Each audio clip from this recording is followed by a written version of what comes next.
Chilli powder అన్ని రకాల వంటలకు పచ్చళ్లకు సరైన chilli powder. No colour, no chemicals.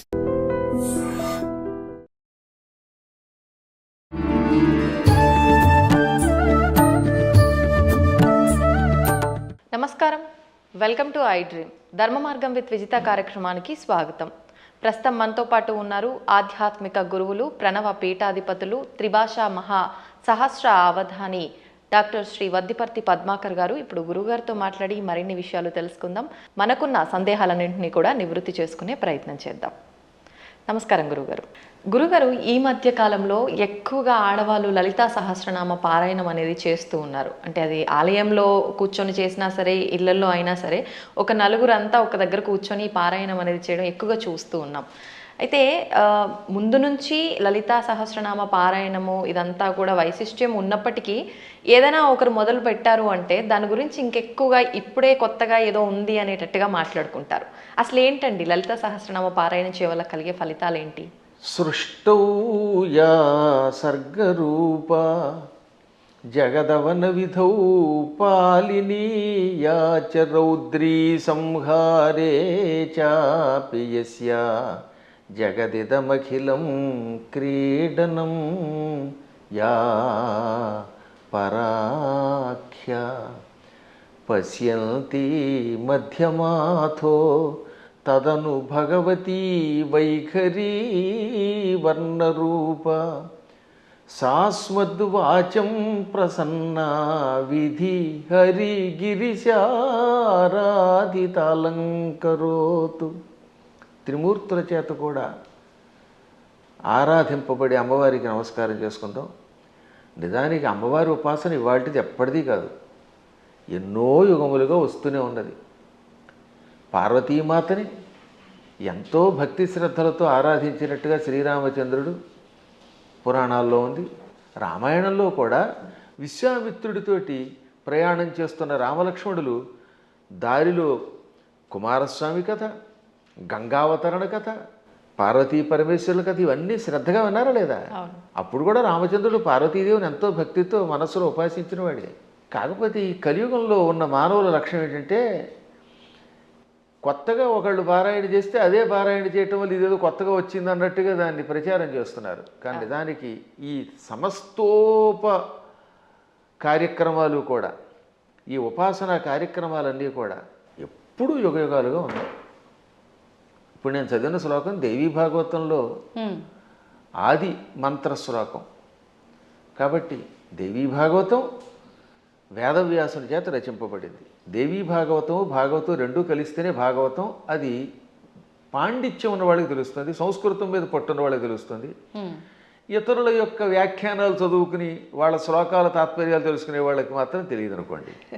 అందులో ఈ లలితా సహస్రనామం యుగ యుగాల చరిత్ర కలిగినది. మహానుభావులు ఎంతోమంది ఉపాసించారు. అమ్మవారి గురించిన ఉపాసన మహాభారతంలో ఆదిపర్వంలో కనపడుతుంది, సభాపర్వంలో కనపడుతుంది, అరణ్యపర్వంలో కనపడుతుంది, ఇంకా విరాట పర్వంలో చెప్పేకర్లా. ఇప్పుడు ఈ లలితా సహస్రనామంలో ఉన్న నామములను గుదిగురిచి ఒక స్తోత్రంగా ధర్మరాజు చేశాడు. ధర్మరాజు విరాటరాజు గారి కొలువులోకి వెళ్లే ముందు ఒక ఆలయం ప్రాంగణం దగ్గర నిలబడి అమ్మవారిని 24 శ్లోకాల్లో స్తోత్రం చేశాడు. ఆ తర్వాత వీళ్ళంతా మారువేషాలు వేసుకుని విరాటరాజు గారు కొలువులోకి వెళ్ళారు. కానీ చిత్రం ఏంటంటే నిజానికి అమ్మవారిని స్తోత్రం చేసింది ఎవరు? ధర్మరాజు. ఎక్కడ? మహాభారతంలో విరాట పర్వంలో విరాటరాజు గారి కొలువు దగ్గరికి వెళ్లే ముందనమాట. అంటే ధర్మరాజు గారేమో కంకుభట్టి అనే పేరుతోటి, భీముడు వంటలవాడు వలలుడు వేషంలో, అర్జునుడు పేడి రూపంలో, బృహన్నల రూపంలో, నకుల సహదేవులు వరుసగా అశ్వనీ పాలకులు, అశ్వపాలకులను గోపాలకులుగా వెడుతున్నారు. ద్రౌపదీదేవి మానిని అనే పేరుతోటి వెడుతోంది, మాలినిగా, ఇది సైరంధ్రిగా. విరాట పర్వాన్ని నర్తనశాలగా సినిమా తీశారు. అందులో ఏం చేశారనమాట, ధర్మరాజు గారు అమ్మవారిని స్తోత్రం చేస్తే ద్రౌపది స్తోత్రం చేసినట్టుగా జననీ శివకామిని అని పాట పెట్టారు. నిజానికి జననీ శివకామిని అందంగా పీసుశీల్ గారు అద్భుతంగా పాడిన స్తోత్రం నిజానికి ఎవరు చేశారనమాట, అది ఆ స్తోత్రం ధర్మరాజు చేశాడు. కాబట్టి ధర్మరాజు కూడా అమ్మవారిని ఉపాసన చేశాడు.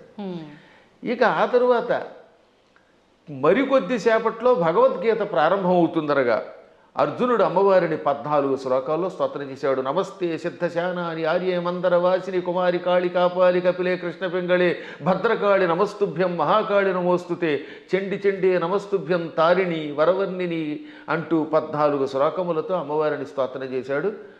ఆ స్తోత్రాల్లో ఉన్న నామాలన్నీ లలితా సహస్రనామంలోవే. వాటిని ఇంకొక రకంగా గుదిగుచ్చి ఈయన స్తోత్రం చేశాడు. కాబట్టి వీళ్ళు అమ్మవారిని ఉపాసించారు. కాబట్టి అమ్మవారిని ఉపాసించటం అర్జునుడు చేశాడు కృష్ణుడి సలహా మీద, ధర్మరాజు గారు చేశారు. ఇంకా ఆశ్చర్యం, మనందరం ఎంతో ప్రామాణికంగా భావించే భాగవతం ఉందా? అవునండి. ఈ భాగవతంలో ద్వారకా నగరంలో శ్రీకృష్ణ పరమాత్ముడు సత్యభామాదేవి యొక్క తండ్రి సత్రాజిత్ అభాండం వేస్తే అభాండం నుంచి బయటపడడం కోసం వెళ్ళాడు. ఏది? మణి కోసం, శమంతక మణి కోసం. ఆయన ఎప్పటికీ రాకపోతే 28 రోజులు రాలేదు ఆయన. ఆ లోపు అమ్మవారిని స్తోత్రం చేశారు, అమ్మవారిని పూజించారు. ఎవరు? ఆయన భార్య రుక్మిణీదేవి, పక్కనున్నటువంటి మహానుభావుడు దేవకి వసుదేవులు అందరూ కూడా అమ్మవారిని పూజించారు. అప్పుడు అమ్మవారు ఏమంటుంది? బాలామణితో మణితో హేలాగతి వచ్చు వనరు హేక్షణుడనుచు అని అమ్మవారు పలికింది. తొందరలో శ్రీకృష్ణ పరమాత్ముడు భామామణితో వస్తాడు. అక్కడ భామామణి అంటే జాంబవతి, జాంబవతిని తీసుకొస్తాడు, మణితో వస్తాడు, జాంబవంతుడిని జయిస్తాడు, ఆయనకి కీర్తి వస్తుంది అని అమ్మవారు పలికింది. కాబట్టి సాక్షాత్తు శ్రీకృష్ణ పరమాత్ముడు అంతటి వాడు పునఃస్థాపన చేసిన ద్వారకా నగరానికి అధిష్టాన దేవత అంబిక. అంబిక అనే పేరుతో ఉన్నది. ఈ భాగవతంలో ఉన్నది, ఇంకెవరో పద్మాకర్ గారు రాసింది కాదు. కాబట్టి అమ్మవారి ఉపాసన ఎంత ప్రాచీనమో ఆలోచించండి. అలా ప్రాచీన కాలం నుంచి అందరూ అమ్మవారిని ఉపాసిస్తున్నారు. శక్తిని ఉపాసించకుండా ఎవడుంటాడు? ఇప్పుడు వెర్రి పెరిగిపోయి కొట్టుకోవడాలు పెరిగిపోయాయి. కాబట్టి అమ్మ లలితా సహస్రనామాలు, ఈ అమ్మవారి ఉపాసన యుగయుగాల చరిత్ర కలిగినది. అందులో ఇప్పుడు ఏంటంటే కలియుగంలో శక్తి కల్పం అవటం వల్ల ఎక్కువ పెరుగుతుందట. దీనివల్ల ఎక్కువ లాభం కూడా ఉన్నది. ఇప్పుడు మేము ఉన్నాం, నిత్యం చేసేది భాగవత సప్తాహం. నాకు కృష్ణ పరమాత్ముడు ఎంతో, అమ్మవారి ఉపాసనతో చేసే ఉపాసనేమో అమ్మవారిది, కానీ మానసికంగా లోపల కనబడేది కృష్ణుడు. అర్చన అభిషేకం చేసేది శివుణ్ణి. కాబట్టి శివుడైనా కృష్ణుడైనా అమ్మైనా ఉన్నది ఒకే చైతన్య స్వరూపం. ఆ జ్ఞానం కలిగిన వాడు, వాడి స్థాయి వేరు. జ్ఞానం లేనప్పుడు రూపాలతో మాత్రమే కొట్టుకునే అజ్ఞానుల స్థాయి వేరు. అందుకే లలితా సహస్రనామం వీటికి అతీతమైన చైతన్య స్వరూపం అది. ఓకే గురుగారు, ఇప్పుడు మీరు అన్నారు అమ్మవారైనా కృష్ణుడైనా శివుడైనా అంతా ఒకటే శక్తి స్వరూపము, మూర్ఖులు అని చెప్పి. ఈ మధ్య కాలంలోనే నాకు జరిగిన ఒక ఎక్స్పీరియన్స్, నేను ఎక్కువగా శివుణ్ణి ఆరాధిస్తూ ఉంటా. ఎందుకు అనవసరంగా నువ్వు శివుణ్ణి ఆరాధిస్తున్నావు, అమ్మవారిని పట్టుకో, శివుణ్ణి ఆరాధిస్తే ఏం ఫలితం లేదు, వాడు పిచ్చోడు, ఇంకా ఎక్కువ ఇబ్బందులు పెడతాడు అని చెప్పి అన్నారు. దానికి నేను ఏం సమాధానం చెప్పాలంటారు? నేను ఎలా నిర్ణయం తీసుకోవాలంటారు? అవతల మూర్ఖులు అయితే వాళ్ళకి ఏం సమాధానం చెప్పద్దు, మన పని మనం చేసేద్దాం. కొంచెం జ్ఞాని అయితే అజ్ఞానంతో కాకుండా కొంత జ్ఞానం కలిగితే వాడికి సమాధానం చెప్పచ్చు. అందుకే భర్తృహరి సుభాషితాలు చాలా గొప్పవి. అజ్ఞ సుఖమారాధ్య. అజ్ఞ అంటే ఏమీ తెలియని వాడు ఉన్నాడు, మూర్ఖుడుగా. వాడు మూర్ఖుడు కాదు, ఏమీ తెలియని వాడు. ఏమీ తెలియని వాడికి బాగు చేయొచ్చట. అజ్ఞ అంటే ఏమీ తెలియని వాడు, సుఖం ఆరాధ్య బాగా చెప్పడానికి అర్హుడు. ఏమీ తెలియని వాడు కూర్చోబెట్టి చెప్పచ్చు. అంతే. సుఖతరం ఆరాధ్యతే విశేషజ్ఞ. బాగా చదువుకున్న పండితుడికి చెప్పచ్చు, ఏమీ తెలియని వాడికి చెప్పచ్చు, బాగా తెలిసిన వాడికి చెప్పచ్చు. జ్ఞానలవ దుర్విదగ్ధం బ్రహ్మాపి నరన్నరంజయతి. జ్ఞానలవ దుర్విదగ్ధుడు అంటే అర్థం ఏంటనమాట? తెలుసున్నది ఎంత, లవము అంటే కొంచెం, కొంచెం తెలుసు కానీ అన్నీ తెలుసు అని వాడికి అహంకారం. ఈ మధ్యన అలాంటి వాళ్ళు ఎక్కువైపోయారంట యూట్యూబ్లో. వాడికి ఏం తెలియదు, నాకు తెలుసు అని అహంకారం. అలాంటి మూర్ఖుణ్ణి బ్రహ్మాపి నరన్నరంజయతి. అటువంటి నరుణ్ణి బ్రహ్మ కూడా బాగు చేయలేటం. వాడికి ఏం చెప్పలేడు, బ్రహ్మ వచ్చి చెప్పినా వెండవాడు. అందుకే కొంతమంది మూర్ఖులు చూసారా, నేను దేవుడు చెప్పినా చేయను, దేవుడు వచ్చి దిగొచ్చినా విన్నంటాడు. వీడి మొహానికి దేవుడు దిగి వస్తాడా? ఏ దేవుడే కదా, దెయ్యం కూడా దిగిరాదు. అంచేత అటువంటి వాళ్ళకి మనం చెప్పక్కర్లేదు, మన పని మనం చేయాలి. కానీ ఒక గొప్ప అద్భుతమైన శ్లోకం ఆది శంకరాచార్యుల వారు మనలాంటి వాళ్ళ కోసమని దేవి అపరాధ క్షమాపణ స్తోత్రంలో రాశారు. ఆ స్తోత్రం పేరేంటి? దేవి అపరాధ క్షమార్పణ స్తోత్రం. అమ్మా నన్ను క్షమించు అని చిట్ట చివరి చెప్పే స్తోత్రం. అద్భుతమైన స్తోత్రం అది. కొంతమంది వాళ్ళు అది కూడా ఆయన రాయలేదని పిచ్చివాదం చేసేవాళ్ళు ఉంటారు, వాళ్ళని మనం పక్కన పెట్టేద్దాం. కానీ చితాభస్మాలేపో గరళమశనం దిక్పటధర జటాధారి కంఠే భుజగపతిహారీ పశుపతి కపాలీ భూతేశో భజతి జగదీశైక పదవీం భవాని త్వత్పాణిగ్రహణ పరిపాటీ ఫలమిదం. భవాని అంటే ఓ పార్వతి, నీ భర్త శివుడి దగ్గర ఏముందమ్మో గొప్పతనం. ఇది ఎంత గొప్పగా ఉంటుంది. ఈ స్తోత్రం చివరిదాకా వినాలి జాగ్రత్తగా. ఆయన చితాభస్మాలేప, ఎవడో శవాన్ని తీసుకెళ్ళి శ్మశానంలో కాల్చారు. ఆ కాల్చగా వచ్చిన బూడిని ఏమంటారు? చితాభస్మము. చితి మీద నుంచి వచ్చినటువంటి భస్మం. ఆ భస్మాన్ని ఆలేప, ఒంటికి పూసుకుంటున్నవాడు. మనం గంధం పూసుకుంటాం అంటే మా బొట్టి వాళ్ళం పూర్వం గంధం అరగ తీసుకు పూసుకునేవాళ్ళం.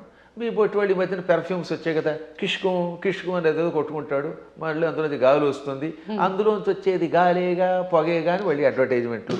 సరే ఏది ఏమైనా మొత్తం మీద సుగంధ ద్రవ్యాలు పూసుకుంటారు. ఆయన మాత్రం ఒంటికి ఏం చేస్తాడు? కాష్టంలో బూడిద పూసుకుంటాడు. పోని ఆహారం ఇడ్లీలో చపాతీలో బూరిలో గారెలో దధ్వజనో తిండు గరళ వశనం, విషమే ఆహారంగా స్వీకరించాడు. ఇంకా మంచి బట్టలు కట్టుకుంటున్నాడా? కనీసం పద్మాకర్ గారైనా అంతో ఎంతో మంచి లాల్చీ వేశారు. కానీ ఆయన దిక్కులే వస్త్రం. దిక్కు అంటే తూర్పు మొదలుకు అన్ని దిక్కులు. పటము అంటే వస్త్రం. దిక్పటధర అంటే దిక్కులను వస్త్రముగా ధరించేవాడు. అదే దిగంబరుడు అంటే. దిక్కు అంబరహ దిగంబరహ. అంబరం అంటే వస్త్రం. దిక్కులు వస్త్రంగా ధరించేటంటే అర్థం ఏంటమ్మా? ఇప్పుడు ఉదాహరణకి ఈ గదే పద్మాకర్ గారికి బట్ట అంటే ఇంక వేరే వస్త్రం వేసుకోలేదు. అది దిక్కులు వస్త్రంగా ధరించేటంటే ఏ బట్టలు లేకుండా ఉన్నాడు. అక్కడికి అది అయిపోయింది. ఇక తర్వాత ఏమంటున్నాడైనా? జటాధారి, చక్కగా క్రాఫ్ దువ్వుకోడు, కర్లింగులు లేవు, కటింగులు లేవు, జడలు అట్ల కట్టేసి ఉంటాయి. ఆ అట్టలు కట్టిన జడల్ని ధరిస్తున్నాడు. మెడలో బంగారపు గొలుసు ఒక్కటి కూడా లేదు. భుజగపతిహారి, బుస్సుమని మీదకి వచ్చే కాటురాజు గారిని మెడలో వేసుకున్నాడు ఆయన. పావుని గొలుసుగా వేసుకున్నాడు. పశుపతి, ఇంకా ఆయన ఎవరికి అధిపతి? పశువులకు అధిపతి. చేతిలో చూస్తే ఏ కంచమో ఆకో పుచ్చుకుని వాళ్ళంతా బఫేని పెడుతున్నారుగా. ఆయన స్వామివారు ఏం చేస్తున్నారట? కపాలం ధరిస్తాడు. భిక్షాపాత్రగా చేతిలో పుర్రిని ధరించాడు, బ్రహ్మ కపాలాన్ని. భూతేశ, భూతాలకు అధిపతి. ఇవన్నీ అవలక్షణాలు పైకి కనపడ్డాం. కానీ ఇన్ని అవలక్షణాలున్నా జగదీశైక పదవీం భజతి అంటే సమస్త లోకాలకి ఈశ్వరుడు అవుతున్నాడు. జగదీశ్వరుడు అనగా సమస్త లోకాలకి అధిపతి, చక్రవర్తి. అన్ని లోకాలని పరిపాలించడానికి కావలసిన అర్హతలు వచ్చేసి ఆయనకి. లోకాలన్నిటినీ పరిపాలిస్తున్నాడు. కారణం ఏమిటో తెలుసా? భవాని త్వత్పాణిగ్రహణ పరిపాటి ఫలమిదం. నీ పాణిగ్రహణం చేశాడు, నీ చెయ్యి అందుకున్నాడు అంటే నిన్ను పెళ్లి చేసుకున్నాడు. అమ్మ ఆయనలో అన్ని అవలక్షణాలే, అయినా లోకాలను పరిపాలిస్తున్నాడు. కారణం నిన్ను పెళ్లి చేసుకోవడం. ఇదంతా నీ అనుగ్రహం. అంటే ఇందాక ఒక ఆవిడ చెప్పిందనోగా, ఏమని? అమ్మవారిని పూజిస్తే లాభం ఆయన దగ్గరే ఉంది అని. ఈ పై శ్లోకం యొక్క తాత్పర్యం ఇలా కనపడుతుంది. అంటే ఇందాక మీరు అన్నట్టు మిడిమిడిగా తెలుసుకొని మాట్లాడే మాట. ఇప్పుడు ఈ శ్లోకంలో ఉన్న అంతరార్థం తెలిస్తే మనకు ఆశ్చర్యం కలుగుతుంది. సామాన్యుడి భాషలో చెప్పాలంటే వాడికి పిచ్చెక్కుతుంది. ఇప్పుడు అమ్మవారిని పార్వతి అనలేదండి. పార్వతి అంటే పర్వతరాజు కూతురు, పుట్టింటి వారి పేరుతో పిలవాల. భవాని అన్నాడు ఆయన. భవాని అంటే అర్థం ఏంటి? భవస్య పత్ని భవాని అంటే శివుడి పెళ్ళామా. దాని అర్థం ఏంటి? మళ్ళీ అక్కడ ఏమంటున్నాడంటే ఆవిడ్ని ఓ శివుడి పెళ్ళామా అన్నాడు. మనకి ఏమనిపిస్తుంది? ఆవిడ పొగిడినట్టేం లేదు. మళ్ళీ వచ్చేసరికి నువ్వు ఎన్ని గొప్ప లక్షణాలు ఉన్నా, నీ వల్ల ఆయనకు గొప్పతనం వచ్చినా నువ్వు శివుడి పెళ్ళానివే. నీ అనేది నీప్ అని ఒకటి ఉంటుంది వ్యాకరణంలో. ఆ నీప్ అనేది కొన్నింటికి చేరితే భార్య అని అర్థం వస్తుంది. ఆ ఏ ఏ పదాలకి?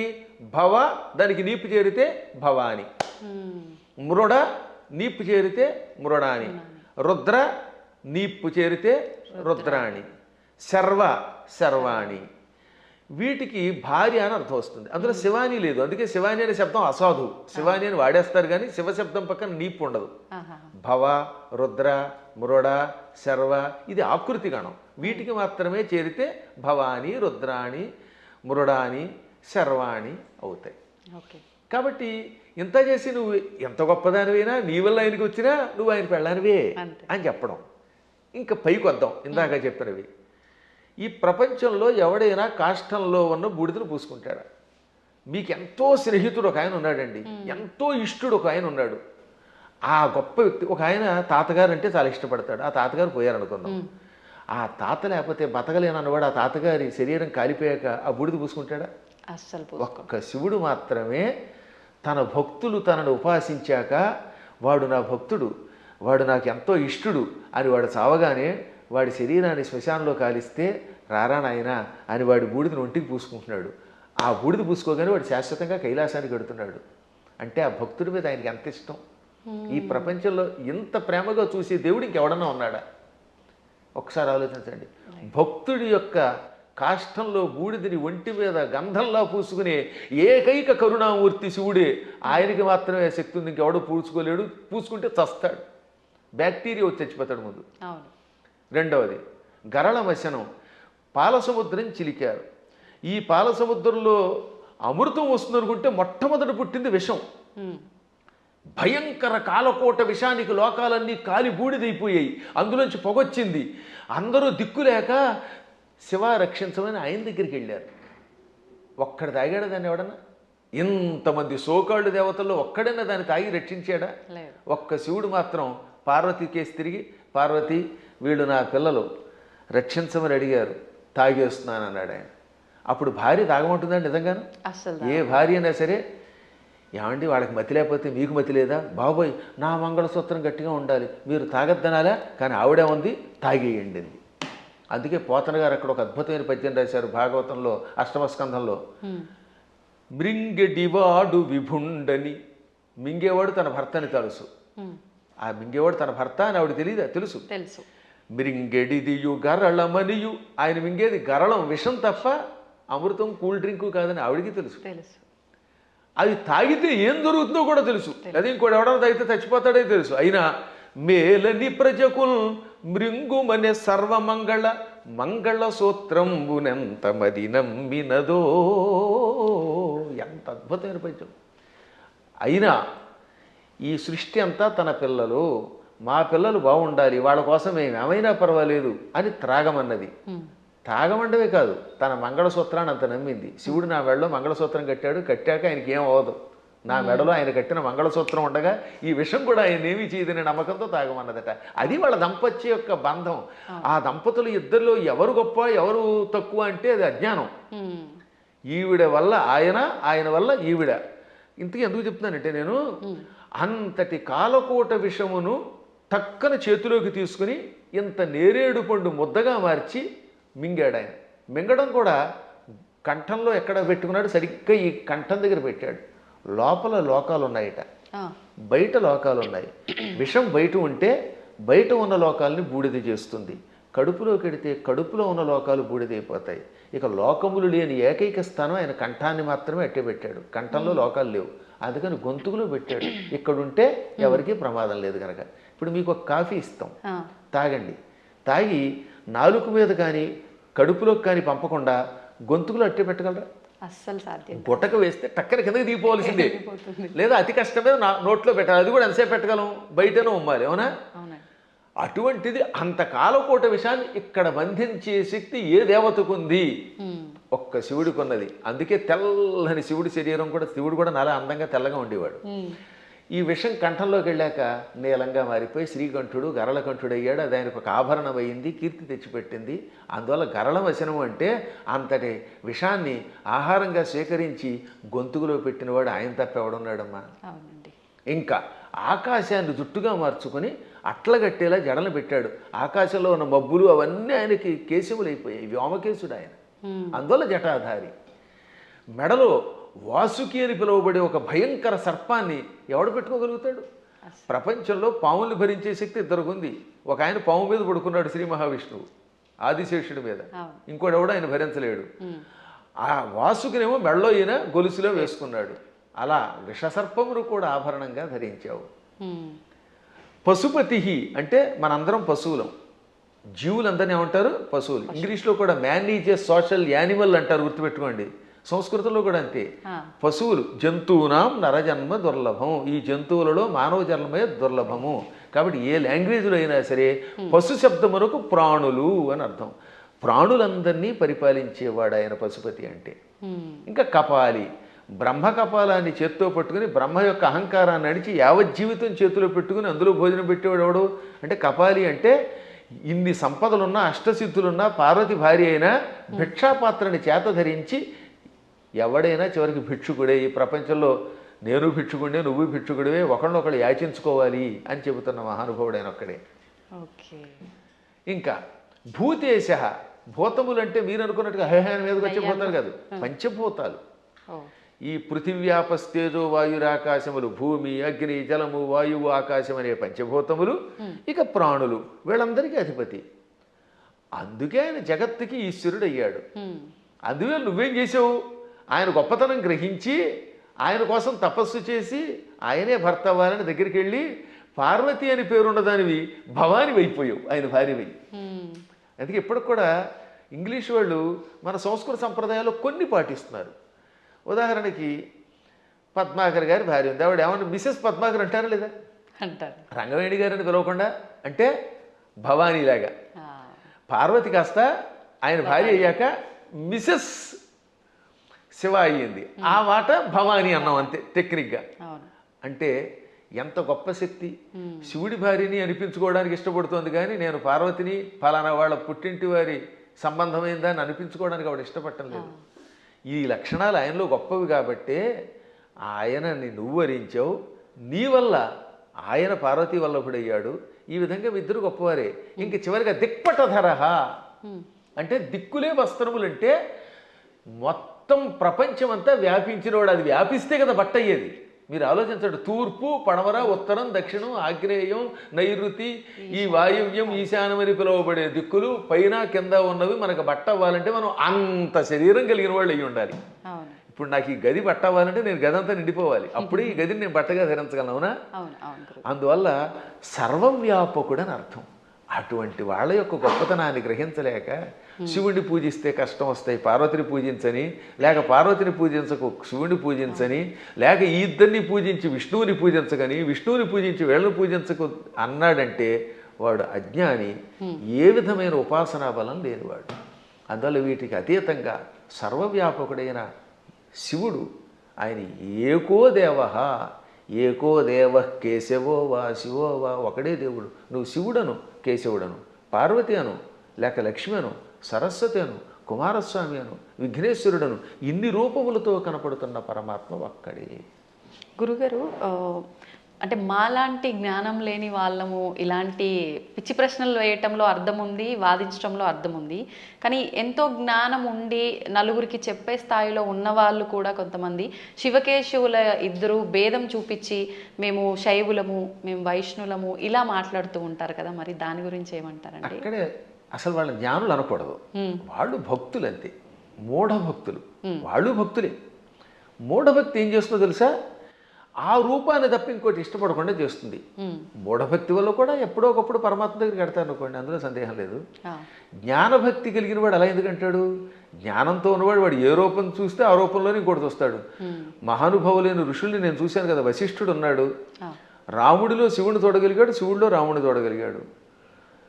కైలాసాల్లో వైకుంఠం చూడగలిగాడు, వైకుంఠంలో కైలాసాన్ని చూడగలిగాడు. అమ్మవారి దగ్గరికి వెళ్ళారు. దుర్వాసుడు అన్ని లోకాలకి వెళ్ళాడు. విశ్వామిత్రుడు అలా అన్నీ చూడగలిగాడు.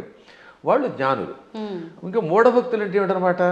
నేను ఆ రూపమును తప్ప ఇంక దేన్ని చూడండి అంటాడు ఆయన. ఆ ఆశ్చర్యం ఏమిటంటే తులసీదాసు గారు తన ఆత్మచరిత్ర రాసుకున్నాడు.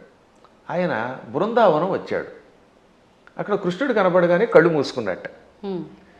ఏమి నాయనా నన్ను చూడగానే కళ్ళు మూసుకున్నావు, నన్ను ఎందుకు చూడటం లేదంటే నేను రామభక్తుడిని, రాముడిని తప్పామని చూడన్నాడు. అప్పుడు ఆ కృష్ణుడు ఏమన్నాడు? రాముడైనా కృష్ణుడైనా నేనే కదా, నువ్వు భాగవతం చదివిన వాడివి, నేను ఎన్నో అవతారాలు ఎత్తానని నీకు తెలుసు కదా అంటే అన్నీ నాకు అనవసరం, నువ్వే అన్ని రూపాలు, నువ్వే మత్స్యకూర్మాది సమస్త అవతారాలు ధరించావు, అయినా నేను రాముడి తప్ప చూడను, నాకు ఆ కోదండం పుచ్చుకుని ఏకపత్నిరోతుడిగా ఉన్న రాముడే కావాలి, కృష్ణుడు వద్దన్నాడు.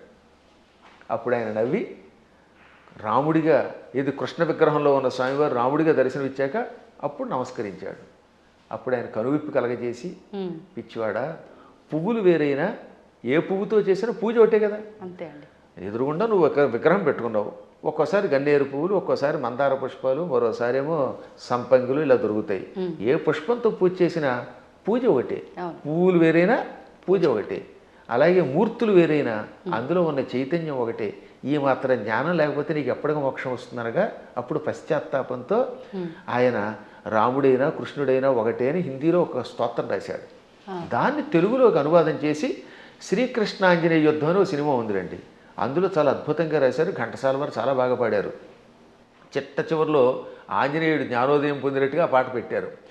పూలు వేరైనా పూజ ఒకటని నేటికి తెలిసెను ఓ దేవా, రాముడవైనా కృష్ణుడవైనా ఆదిదేవుడవు నీవేనయ్యా, రాముడవైనా కృష్ణుడవైనా ఆదిదేవుడవు నీవేనయ్యా, హరే రామ హరే కృష్ణ హరే రామ హరే కృష్ణ హరే రామ హరే కృష్ణ. అందుకని మన వాళ్ళు హరే రామ హరే కృష్ణ అన్నారు.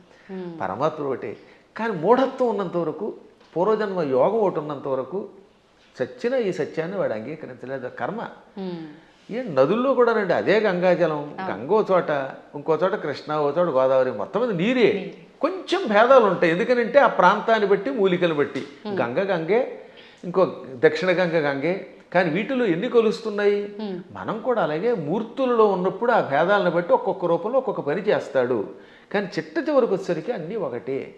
కృష్ణుడు చెప్పాడా లేదా? చిట్ట చివరికి నేనే అన్నాడు ఆయన. భగవద్గీతలో విభూతి యోగంలో ఎవరెవరిలో ఏ విభూతి ఉందో అది నేనని చెప్పాడు ఆయన. యద్యద్విభూతివత్సర్వం తత్తదూర్జితమేవవా. ఎవరెవరిలో ఏ శక్తులున్నాయో నావే అని చెప్పడానికి వరుసగా చెప్పుకొచ్చాడు అనమాట. మృగాణాంచ మృగేంద్రోహం, జంతువులలో సింహాన్ని నేను, మృగాలలో సింహాన్ని నేను. వైనతేయశ్చ పక్షిణాం, పక్షులలో గరుత్మంతుణ్ణి నేను. ప్రహ్లాదశ్చాపి దైత్యానాం, రాక్షసులలో ప్రహ్లాదుణ్ణి నేను. అలా కవులలో ఉసినసుణ్ణి అంటే శుక్రాచార్యుణ్ణి నేను. బుద్ధిమంతులలో బృహస్పతిని నేను. చివరికి బృహస్పతి శుక్రుడు కూడా ఆయనే. అలాగే శంకరశ్చాపి రుద్రాణం, ఏకాదశి రుద్రుల్లో శంకరుణ్ణి నేను. అర్థమైందా? చివరికి శివుడు కూడా నేనే. ఆ విధంగా సమస్తం నేనే. కాబట్టి ఆయన కానిదంటూ ఏమీ లేదు.